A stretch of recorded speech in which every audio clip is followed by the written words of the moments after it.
Vamos continuar resolvendo questões? Olha essa daqui do CESP. Ela diz assim: os sistemas de educação corporativa dispensam o mapeamento de competências organizacionais. E aí tá falso. Pessoal, hoje em dia é essencial mapear as competências da organização. Quais são as competências que a empresa precisa, quais são as competências que ela tem, para que a partir daí eu possa ter um programa de desenvolvimento. Como é que eu vou ter um programa de desenvolvimento, um programa de treinamento, se eu nem sei o que eu preciso? Então a questãozinha já está falsa. E diz assim, ó: e após serem implementados, servem de base para a definição das diretrizes estratégicas do negócio, das competências individuais e das competências empresariais da organização. Ora, se eles dispensam, questãozinha está falsa. Deixa eu mostrar um negocinho aqui para você. Preste atenção. Na hora de mapear as competências, a primeira coisa que eu tenho que fazer é identificação dos objetivos.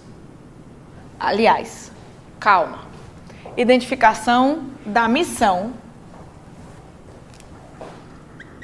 ou seja, qual é a razão de existência da empresa, da visão, dos objetivos e metas. Ou seja, eu tenho que saber para que a empresa existe e para onde é que ela pretende chegar. Depois disso, eu vou identificar as competências necessárias. Quais são as capacidades, as competências que a empresa precisa para que estes objetivos sejam alcançados? Depois, eu analiso as competências atuais. Então, preste atenção. Eu vejo o que é que eu preciso, o que é que eu tenho. O que é que eu vou fazer depois? Eu vou comparar. Então, eu comparo. Alguns livros não botam essa etapa, eles já subentendem que isso aqui já vai automaticamente, tá? Então, eu vou comparar as competências necessárias com as competências atuais. Para quê?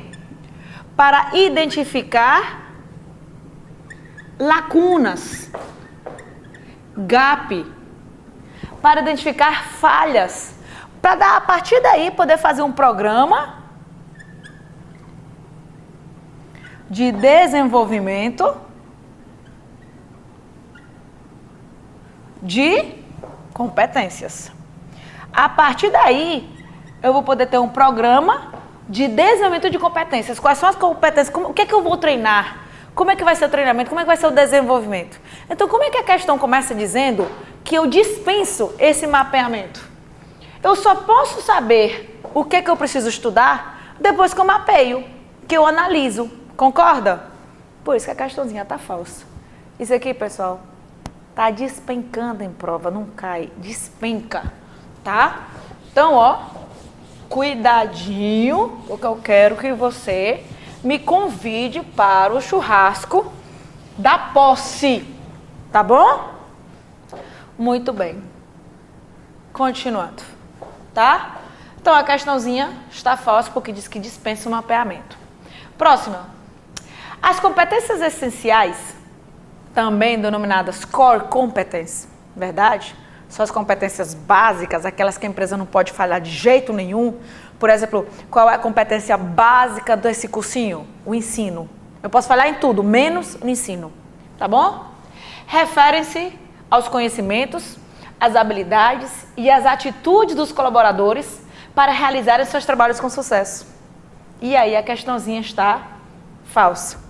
A gente vai ter as competências básicas ou as essenciais, são aquelas que a empresa não pode falhar de jeito nenhum. Vamos ter as competências de gestão, que estão relacionadas com a capacidade da empresa de planejar, organizar, dirigir e controlar.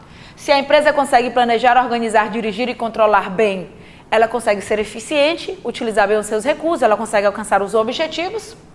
Temos as competências organizacionais, que é a capacidade da empresa organizacionais, que é a capacidade da empresa de inovar, de melhorar, de aprimorar. Temos as competências humanas, que são essas competências dos colaboradores, que estão relacionadas com os conhecimentos, as habilidades e as atitudes, que é o chá. O conhecimento está relacionado com o saber, a habilidade com o saber fazer, com a atitude, com o querer fazer. Tá claro? E alguns livros incluem uma quinta competência chamada de competência distintiva. É o que vai dar um plus, um diferencial em cima do concorrente, tá? Digamos que eu tenho duas empresas iguais, dois restaurantes com o mesmo cardápio, mesmo preço, mesmo estacionamento, tudo igual. Só que essa tem aqui, ela tem, digamos, um parquinho para criança e essa não tem. Então isso seria uma competência distintiva. Tá claro? Muito bem. Então, em vez de ser competências essenciais, se tivesse assim, competências humanas, aí sim a questãozinha estaria verdadeira. Ficou claro porque ela está falsa? Muito bem. Continuando. A educação corporativa, fundamentada no desenvolvimento de competências, verdade, promove a reformulação das práticas pedagógicas tradicionais e exige dos docentes uma revisão constante de suas práticas de ensino. Verdade, uma atualização. As empresas, por uma pressão do mercado e uma necessidade de atender à demanda dos seus clientes, viram a necessidade de terem uma educação corporativa para poderem ser mais competitivas. Você tem a Caixa Econômica, por exemplo, que tem a Universidade Caixa, você tem o Banco do Brasil, você tem instituições que têm um sistema de ensino completo e bem complexo. Tá? Quando eu digo complexo, no sentido de ser completo melhor, né? Vamos deixar só no completo, tá? E eles percebem que eles têm que mudar as suas práticas. Hoje as técnicas de ensino são bem diferentes do que acontecia há 20 anos. Então, questãozinha verdadeira. Moleza essa questão, tá? Com relação às características do processo de treinamento e desenvolvimento de pessoal, assinale a opção correta. A aprendizagem é compreendida como um processo de mudança, provocado por estímulos diversos, e mediado por emoções que podem provocar mudança no comportamento do funcionário. Verdade, a aprendizagem ela pode mudar o comportamento, ela vai melhorar, a tendência é essa. Vamos ver o resto. B. Treinamentos deveriam dar suporte à direção estratégica da organização, e os objetivos deles devem estar alinhados com os objetivos das equipes e das pessoas. O treinamento está alinhado com os objetivos da empresa. Questãozinha está falso. C. Treinamento e desenvolvimento são caminhos semelhantes para a melhoria das competências nas organizações, pois utilizam técnicas similares e almejam os mesmos objetivos. O objetivo do treinamento é no curto prazo, o objetivo no curto prazo, deixa eu colocar aqui, no curto prazo, e o objetivo do desenvolvimento, se for de pessoas, é no médio prazo. Tá certo? D. A educação pode ser definida como uma somatória de processos gerais de aprendizagem que viabilizam o crescimento do funcionário e cujo objetivo principal é o preparo desse indivíduo para desempenhar um trabalho mais operacional. A educação pode ser definida como um somatório de processos gerais de aprendizagem que viabilizam o crescimento do funcionário, cujo objetivo principal é preparar para o trabalho mais operacional. Questãozinha está falsa. Desenvolver pessoas significa proporcionar-lhes conhecimentos e habilidades para o adequado desempenho de suas tarefas, por meio de um processo que envolve componentes diferentes do processo educativo. Desenvolver pessoas é proporcionar conhecimento e habilidades para o desempenho de suas tarefas. Isso não é desenvolver, isso é treinar pessoas. Desenvolver prepara para a carreira. Cuidado com as pegadinhas. Então está falso. Gabarito letra A. Você viu como a banca ficou só com pequenos detalhes? O SESP às vezes ela faz essas coisas. Próximo. No processo de elaboração de treinamentos, a primeira etapa é a avaliação da ação. A primeira etapa do processo de treinamento qual é? Identificação das necessidades de treinamento. E aqui está dizendo que a primeira etapa é a avaliação da ação. a qual representa o levantamento e a análise de necessidades e oferece subsídio à próxima etapa, que será a execução do treinamento. Qual é a próxima etapa depois do levantamento das necessidades? Programação do treinamento. Então, questãozinha tem 2 erros aqui. Falso. Todos os treinamentos em vendas visam a mudança de orientação da empresa, que deixa de ser orientada para o produto e passa a ser orientada para o mercado. E a melhoria do relacionamento entre cliente e empresa. Preste atenção que ele está afirmando que todos os treinamentos em vendas visam a mudança de orientação da empresa. Pessoal, treinamento prepara o indivíduo para o cargo. Ele está falando que o treinamento vai mudar a orientação da empresa. Quem vai fazer isso é o desenvolvimento, não o treinamento. O treinamento prepara o indivíduo para vender, para o cargo. Questãozinha falsa.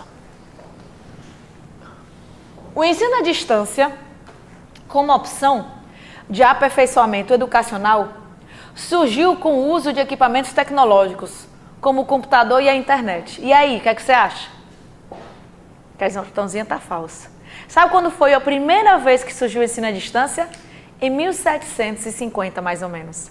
Que é quando era por correspondência. Aqui está dizendo que é quando surgiu o computador e a internet. Muita gente errou essa questão, né? Porque é uma informação assim...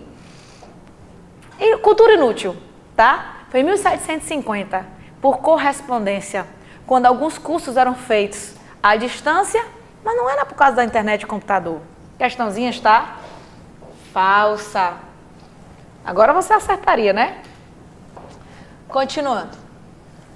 Antes da definição de um modelo pedagógico para a criação de um curso à distância, é essencial que se realize uma avaliação diagnóstica dos cursos presenciais da organização, de forma a evitarem-se discrepâncias entre os modelos que possam desqualificar as ações educacionais.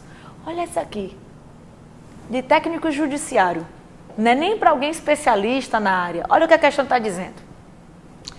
Antes da definição de um modelo pedagógico para a criação de um curso à distância, é essencial que se realize uma avaliação, um diagnóstico, ou seja, diagnosticar os cursos presenciais para evitar que discrepância entre os modelos que possam desqualificar as ações educacionais, ou seja, para evitar que seja feito um planejamento que possa desqualificar, tornar o ensino ruim. Tipo assim, digamos que a empresa tem uma boa avaliação nos cursos presenciais e aí ela vai fazer um curso à distância.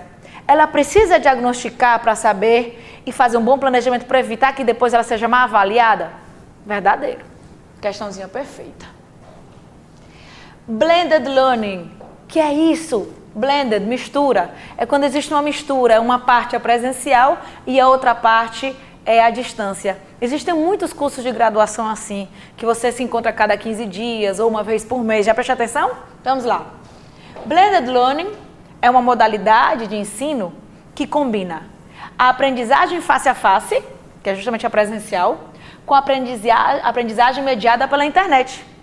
A adoção dessa modalidade de aprendizagem requer o redesenho de cursos e a redução do tempo gasto em sala de aula. Verdade.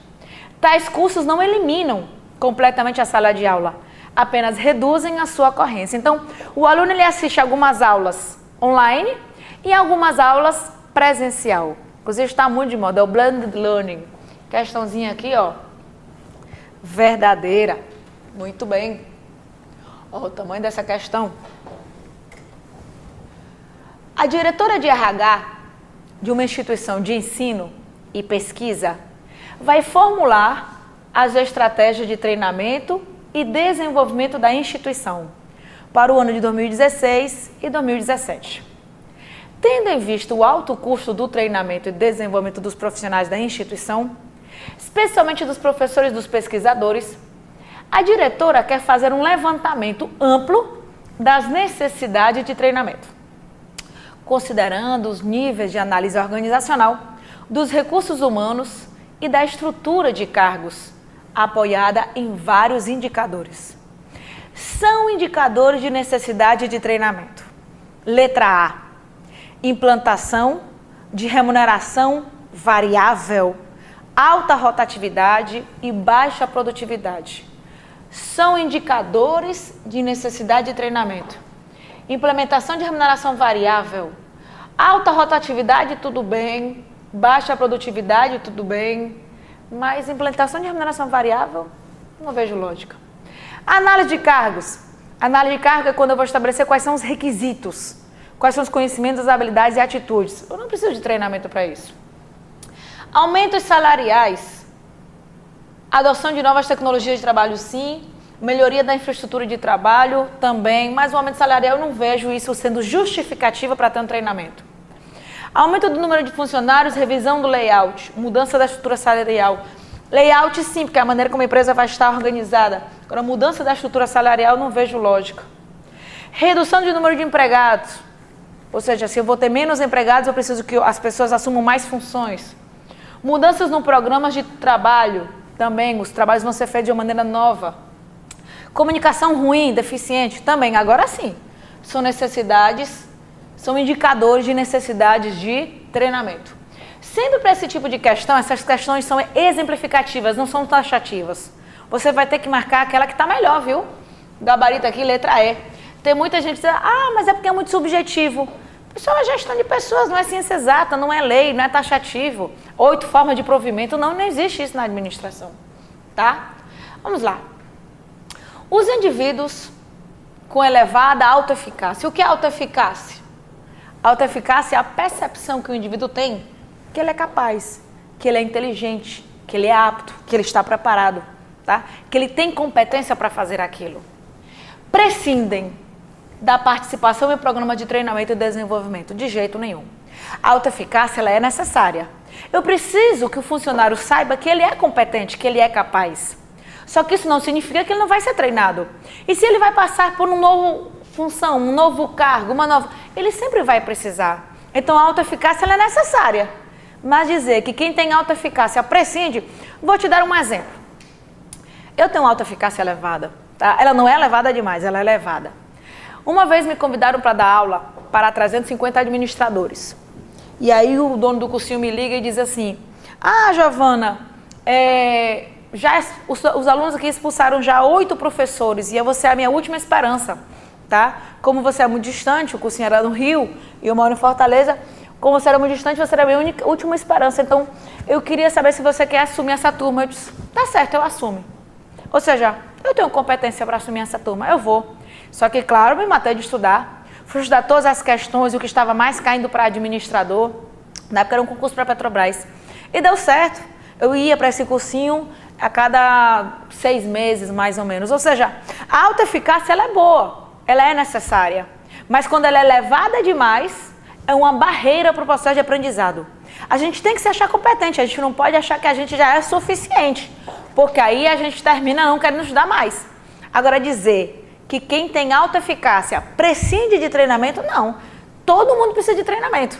A autoeficácia apenas ajuda para que a pessoa queira aprender. Eu sou competente, eu quero fazer esse curso. Eu sou inteligente, eu quero fazer esse curso. Eu vou fazer esse concurso, eu vou estudar. Para isso que serve a autoeficácia. Ela está relacionada com a motivação, com a autoliderança, com a automotivação. Assim como a autoeficiência. Anote aí o que é autoeficiência. É a capacidade do indivíduo de influenciar o seu próprio comportamento para obter aquilo que ele deseja. Enquanto você está assistindo aí a aula, de vez em quando não bate uma preguiça? Tipo, vontade de tirar uma sonequinha, vontade de dormir, principalmente se você está estudando em casa, tá? Aí você diz, não, bora, assista hoje, você tem que assistir mais 3 aulas. Ou seja, a autoeficiência, ela é necessária para a pessoa poder alcançar também seu objetivo. É a capacidade do indivíduo de influenciar o seu próprio comportamento para obter aquilo que ele deseja. A autoeficácia é a percepção que o indivíduo tem que ele é inteligente, que ele é capaz. Então eu preciso da autoeficiência e preciso também da autoeficácia. Ficou claro? Então, questãozinha está falsa, porque diz que prescindem, as pessoas com autoeficácia não precisam de treinamento. Claro que precisam. Falso. Tá? O processo de aprendizagem é influenciado pela relação professor-aluno. É óbvio. Se você não vai com a cara com o professor, não é mais difícil assistir a aula? Se você não vai com a minha cara? Pois é. A qual é pautada no entrosamento entre os diferentes atores envolvidos. Verdade. No domínio de conteúdo e na capacidade didática do professor. Verdade. Então, olha só como o aprendizado depende do domínio do conteúdo, da didática do professor, do entrosamento e da relação. Questãozinha verdadeira. Tá claro? Muito bem. Continuando. Os investimentos em treinamento nas organizações geram retorno tanto para as pessoas quanto para a organização. Verdade.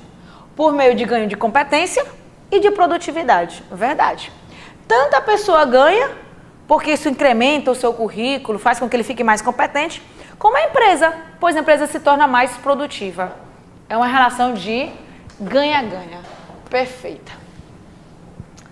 Quando o treinamento está vinculado ao preenchimento de lacunas entre as competências existentes e aquelas necessárias às organizações ou ao cargo que a pessoa ocupa, a ação deve ser iniciada pelo... Observe que ele está falando do processo de treinamento. Qual é a primeira etapa do processo de treinamento? Levantamento das necessidades de treinamento. Ele diz aqui, planejamento das ações, isso vem depois do levantamento, diagnóstico das necessidades de treinamento, desenho do programa de treinamento, que é a mesma coisa, estabelecimento de metas de atendimento aos objetivos, desenvolvimento de um plano de ação. Tudo aqui é planejamento. O diagnóstico. Então, primeira etapa, levantamento das necessidades de treinamento. Porque ele está falando de treinamento. Está percebendo? Então, gabarito letra B de bola. Muito bem. O treinamento na empresa envolve as seguintes etapas. Aplicação e diagnóstico. Verdade. B. Diagnóstico. Elaboração do programa de treinamento. Aplicação ou implementação. Avaliação e acompanhamento. Verdade. Aplicação e avaliação. Também. Diagnóstico da realidade. Aplicação e, por fim, acompanhamento. Também. Diagnóstico, avaliação e acompanhamento. Também. E aí? Deixa eu marcar mais completa. Qual é o item que tem todos os itens do programa de treinamento? B de bola. Uma moleza, né? Pois é. Às vezes você tem que encontrar aquela questão que é a mais correta. Muito bem. Continuando.